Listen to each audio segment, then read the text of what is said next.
Volkswagen svoj model kedy predáva v dvoch verziách, v osobnej aj úžitkovej. Tento model je v predĺženej verzii a dostal označenie Maxi. Vhodný je najmä pre rodiny a hlavne tie väčšie, ktoré určite ocenia možnosť vozidla premeniť z 5 na 7 miestne pridaním dvojsedačky do zadnej časti bez väčšej námahy. Na prvý pohľad vidieť, že vonkajšiemu dizajnu dominujú jednoduché vodorovné tvary. Posuvné dvere sa nachádzajú na oboch bočných stranách a do batožinového priestoru sa dostanete cez asymetrické dvojkrídlové dvere. Batožinový priestor pri 5-miestnom variante má objem 1650 litrov, pri 7-miestnom 530 litrov. Prístrojová doska plní svoj účel. O neprehľadnosti ovládačov v prípade, kedy Maxi nemožno hovoriť.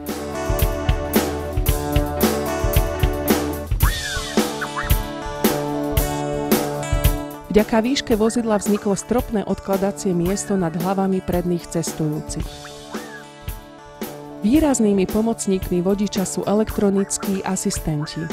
Vďaka ASR sa kedy Maxi dokáže bez problémov pohýňať v kopci, a to aj na mokrej a šmykľavej vozovke.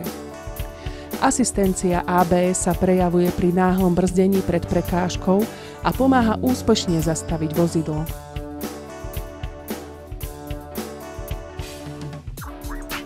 Pomocou systému ESP má vodič neustálu kontrolu aj pri prechádzaní tiahlej zákruty na šmykľavej vozovke.